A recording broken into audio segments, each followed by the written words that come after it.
Itong dalawa na to, isa sa mga malupit. Actually, ito yung isasali ko sana sa show eh. Ito. Ginroom mo na to. Ginroom ko yan eh. Ngayon, ipo-for sale ko na lang mo siya. Sayang din to. Yan, 5,000. 5K. So guys, pwede nyo i-enter ng show to. Panalo din to. Baka solid oh. Isasali ko sana siya show yan. Actually, drop off ko yan eh. Ito. Pero pag nalipat sa tank nyo to, grabe gaganda na ito. Ayan oh. So 5K lang, syempre may discount pa yan. Ayun o, tingnan nyo, konti na lang i-groom nyo dito. Ang ganda, active, sobrang active guys. Itong nasa kabilang Ayan side. naman po, 3K. 3K. Parang tutong to, no? Ayan po yun yung mga classic Zenzo kuya.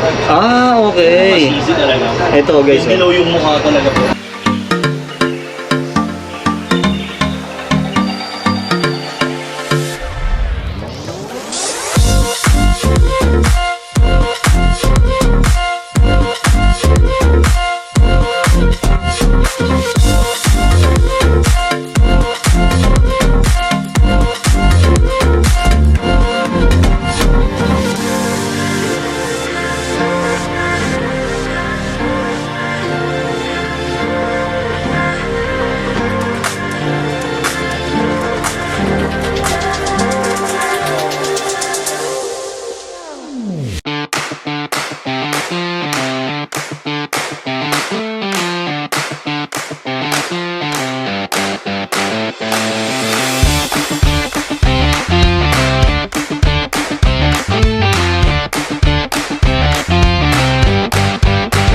So guys, after natin dun sa mga pets na pinakita ko sa inyo kanina, so dako naman tayo dito guys ha. Laging tinatanong sa atin, no? Pinapa-update sa atin itong kahabaan ng Aqualand Alley. Ayan, check natin yung mga stocks na makikita natin dito sa Aqualand Alley at sa pet center, no? Check natin yung mga monsterfish, arwana, flower horn, at yung ibang sinasuggest sa atin na i-update natin. So samahan nyo ako guys, tara, let's go!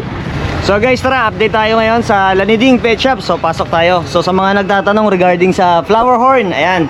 So marami tayo ngayong makikita dito. Magagandang size at sobrang quality. At bago yun, kasama natin si Brother Jason Reyes Abrias. So bro, bati muna tayo. Good afternoon po sa inyo lahat. Shoutout po pala sa mga subscriber ni Kuya Allen. Yun, no? So pagka bibisita kayo dito ng Cartimar, ito lang, mismong parking lang dito ng mga motor. Yan, tapat lang. Makikita nyo na agad Laniding Pet Shop. Ito yung last time na na-features natin sa inyo regarding sa mga flower horn at yung mga betta fish na nandun. Ito, binalik na nila yung iconic display dito kasi dito sila talaga nakilala. So matagal na, parang ilang years na, no? Pandemic Oo, parang mga pandemic days na features natin yon. 5 years yun. Isa sa mga nag-trending natin yun sa vlog na yon, yung shop na to. Kasi nga maraming beta dito, kasagsagan ng beta no? So ayan, binalik nila ulit kasi ito talaga yung magandang display dito. So ngayon, check natin yung mga flower horn dito. Ayan, na nakikita nyo, marami dito from grow out, may mga fry at yung mga ganitong size na malalaki. So papasama tayo kay Quiz Jason, no? Para ma-check natin kung magkano yung presyo at kung anong klase ng flower horn yung makikita natin. Saan tayo magsimula, Quiz? Gusto nyo sa mga Malilit muna. grow out muna? Juicy. Sige. Semi-juicy pala. Eto, sige, unahin na natin to. Eto, mga fry. Eto. Ayun kuya, benta ko na namin is 100. So, 100. So, bali, meron akong paparating this week. Mga Thai silk naman yun. Thai silk. So, Yes. this week, abangan yan guys. This So, dito may available sila dito. 100 yung fry. Actually, ito, madami to. Puno lagi ito. Nauubos din. So, dito is kayo na bahalang mamili. Mag-select ng mga fry na nandito kasi magaganda yung mga possible na makuha nyo. So, parang ito rin yung mga lalabas dyan, no? Yung mga nandito, oh. Tapos, etong flower horn na to, nasa magkano to? Yan ang bentahan ko ho niyan. Actually, nasa 2.5 eh. 2.5. Pero, negotiable yan lang. Lagi namang may discount dito, no? Pag pumunta kayo dito, lagi yan. Pati sa akin yung napanood nyo kay Kuya Allen. Ayan, no? So, May malaking discount kayo sa akin. punta kayo dito guys sa mga mahilig mag-alaga ng flower horn. Ayan. Madali naman matundon to. Search nyo lang Cartimar, punta na kayo dito. Ayan o. So 2.5, may discount pa to. Ang ganda o. Ayan, etong kabila na medyo mas malaki. By the way, ito pala yung size nito. Nasa around mga 3.5 inches, 3 inches. Ayan yung size nito. And ito, mas malaki yung pinaka-cock nya. Ayan o. Nasa magkano to bro? 3K lang. 3K lang. So konti lang difference na ito. Pero tingnan nyo guys, so napaka-solid, di ba? Tapos eto, dako tayo sa medyo mas maganda at malaki. Yan naman ang tinatawag na Kampa. Kampa. Yes, ang bentahan ko naman po talaga niya is 3.5 na. 3.5 lang din. Ito guys. So gaya na sinasabi ko no, regarding sa mga flower horn, once na may groom nyo pa to, mapapaganda nyo pa yan. Dahil lang kampa, isa to sa mga makunat din, no? Napakakunat po ng puno. Napakakunat na palabasin yung coke, tapos yung pagandahin. Pero once na madali nyo naman, sobrang ganda naman. Panalong panalo yun.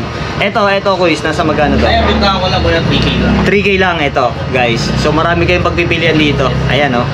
So 3K, tapos itong dalawa na to, isa sa mga Ito naman yung malupit. ano ko eh. Actually, ito yung isasali ko sana sa show eh. Ito. Ginroom mo na to. Ginilong ko yan eh. Ngayon, ito for sale ko na lang mo siya. Sayang din to, oh. Binibenta ko yan, 5,000. 5K.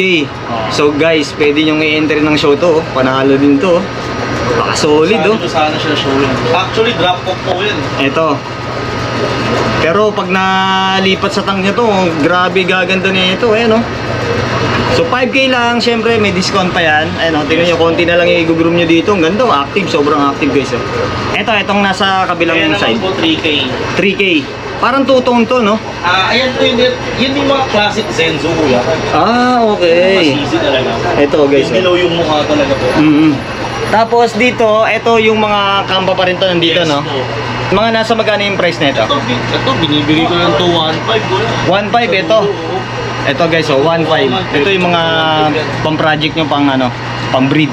Ito. Tapos yan 2.5 po. 2.5. Ganda ng pearl nito, oh. So guys, ayan, oh. Bisitahin nyo dito guys. Punta lang kayo dito, Laniding Pet Shop. Ito pa, check pa natin. Ito KCC na to. Yes kuya. KCC. Nasa magkano to? Ayan, binibenta ko lang 3,000. 3K lang din to. Ayan guys, oh. Pagagandahin nyo pa to. I-groom nyo lang din ulit. Ayan. Tapos ito, Ayan, magkakapatid ko yan. Ito, binibenta ko ito ng 4.5. 4.5 ito. Oh, ito So, naman, magkakapatid to. Yes po, hanggang dito yan kuya, kapatid nila to. Magkakapatid yan, simula po dyan. Simula dito Yes, hanggang dito guys. Pula. Magkakapatid. Opo. Ito 4.5. Opo. Etong sumunod, Ito, binibenta ko ng 6. 6K, 8K. Yes po. Ito, ganda rin na ito guys, oh. Grabe, tinan niyo yung coke niya, parang may kidlat sa ulo. Lupit ng pattern, ayan, oh, ganda. Pag sa ganito ba, halimbawa, sa flower horn, kasi nagbi-breed na rin naman kayo ng flower horn, di ba? Yes po. Ano ba yung mga typical na dapat nilang tandaan sa pag-aalaga ng flower horn? Ang pag-aalaga ng flower horn, napakadali lang naman po. Sa akin, ang ginagawa ko sa pag-groom ko, every 3 days, nag-change water ako, 20%, 30%, tsaka huwag nyo lagi kakalimutan ng paglalagay ng rock salt. Rock salt. Methylene blue. Methylene blue. Lalo sa panahon ng ganito, yung umuulan ng malakas, kasi malamig po. Tapos pag halimbawa yung mga diet naman, ano yung mga usual na Sa pagda-diet naman po, pwede naman po kayo magbigay ng live food. Pero yung alternate nyo, kahit live food pellet, ganun lang. Sa live food, ano yung mga pwede natin ibigay? Pwede siyang like Tubipex, bloodworm, or mga hipon, yung nabibili lang sa mga palay-palay po. Ayun, hipon, masasuggest din natin yan, no? Pero kung sa mga mag-start, sa mga mag-aalaga, masasuggest ba natin dito yung paggagamit ng heater? Heater, ako suggested naman talaga ang heater lalo sa mga tag-ulan na panahon. Pero ang nagiging maselan kasi ang may mga heater eh. Actually, kaya hindi kami nag-heater kahit dito sa amin sa shop. Kahit sa bahay naman, hindi kami nag-heater. Oo. Pero napakaganda ng tulong ng heater para sa flower horn. Oo. Kasi nakakapagpalabas siya ng full potential nila. So, yun, masasuggest natin siguro yung heater kapag kayo mga isang ano lang, flower horn lang, no? Kasi pag ganito lahat naka-heater, saan yung bill ng kuryente? Good luck, no? Pero nakapagpalabas na siya ng full potential. Ang kagandahan lang doon kasi condition siya. Kung isa lang, kung halimbawang pang-alaga nyo lang talaga, yung personal na alaga, eh di yun, maglagay kayo ng heater. Napakaganda nun kasi talagang yung potential ng flower horn, mapapalabas nyo talaga yun, no? Pero pag kaganito sa shop, usually madalas nauubos din naman agad yan, kaya hindi na sila naglalagay ng mga heater. Pagka doon na lang sa mga nakakabili, no, para ma-groom nila ng maganda. Ito, ano to? Fair ba to? Actually, pinipair ko lang naman po yan. Ito. Ako. Ganda ng Para mas maging aggressive lang yung kampa. Grabe. So parehas tong kampa. KCC po yung isa. Yung female. Yes. Pero ang ganda nito guys, oh. KCC. Pero ito ba for sale din? Pwede, opo, parcel po yan. Ito, Nasa- proven na po ito. Nangitlog na po yan. Itong female. Yes. So ito proven na palang ganda, oh. Mukha pa lang, oh. Female na. Ito, Yan po yung kampa naman. grabe, gigil na gigil, oh. Ito, nasa magana naman to? Out ko niyan kuya is 8.5. 8.5. Grabe. Mas talaga na ito, guys. So jackpot to pagka magpairing sila. Panalo yan dyan. Tapos dito sa side na to, ito meron tayo dito mga suspected na female. So iba-iba. Ito is mga ano to, mga grow out. So dito muna tayo sa ano na to, sa tang na to. Nasa magkano yung mga ano na to? Binibenta ko na lang mo ngayon yan, naka-ano ng sale ngayon eh. 400. 400. So naka-sale. Hanggang kailan yung sale natin dito, bro? Siguro pag hanggang maubos ko yan, kasi may mga dadalhin po ako siguro after 1 month. May mga grow out kaming bago eh. Ayun, mas mataas siguro ang presyo. So 400 pesos each until supplies last. Kapag ka naubos na to, kasi meron silang bagong i-refill. Sa mga hindi nakakaalam, yung tatay niya, na pictures din natin yon, si shoutout kay Tatay Fernan. Malupit na breeder din ng flower horn yun. So hopefully mabisita natin ulit yung kanilang facility doon, no? Kung saan siya nagbi-breed. So ayan, 400. Ito marami kayong pagpipilian dito, guys.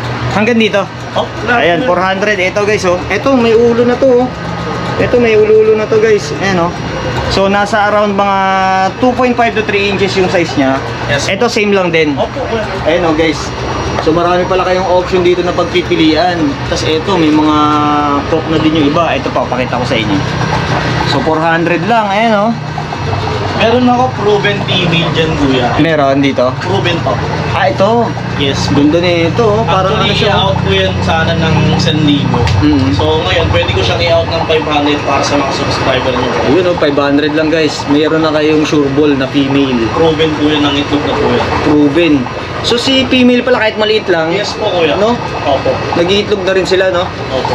Tapos itong may cock na din to. Ang ganda rin And ito. in-out ko yan, kuya, 1,500. 1.5 lang. Ito, guys, so 1.5 sa mga gustong mag-start mag-flower horn goods na to. Ito, same lang sila. Ito, kuya, 1,000 lang. 1K lang to. Ito, guys, ang ganda na ng pagkapula na ito.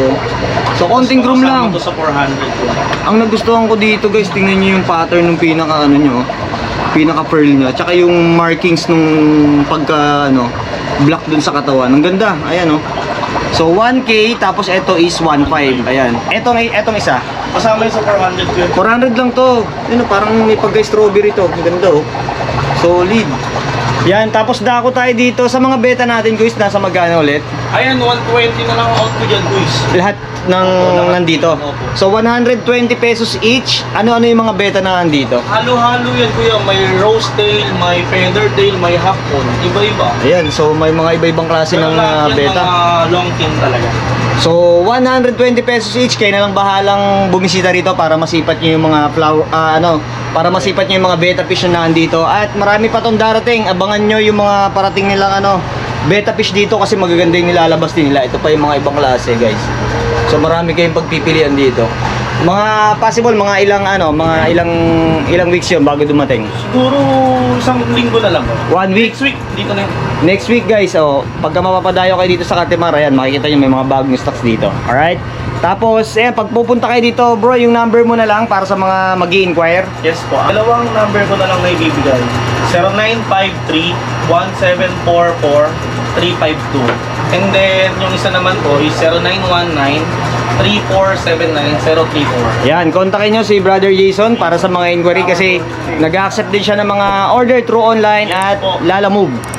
Sabi Yan. ko nga ako sa ibang mga customer ko, pag malapit sa akin po, ako na po mismo magdi-deliver. Alright, so pag bumisita kayo, hanapin nyo lang Laniding Pet Shop at hanapin nyo si Brother Jason. So salamat, bro. Thank you, thank you. Thank you. Ganda na ito, guys, oh. Ito, guys, solid to.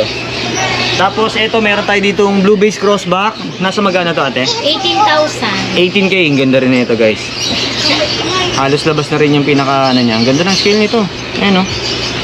So with certificate. Ayan. Meron tayo nakita ditong red ear slider. Ayan, oh. So mga ganda rin, guys. Nasa magana to, ate? 1,000 po, DNR registered din po. So 1K DNR registered na. Ayan, oh. Same lang sila nito, ate? Yes po. Ayan, oh, marami. So mga maliliit pa, ang cute. Ayan, oh. So sa mga mahilig mag-alaga ng turtle, ayan, oh. Ayan. So huwag kayo maniwala sa pamahiin na malas ang pagong. Ayan, so ayan, oh, marami. Ang cute, oh.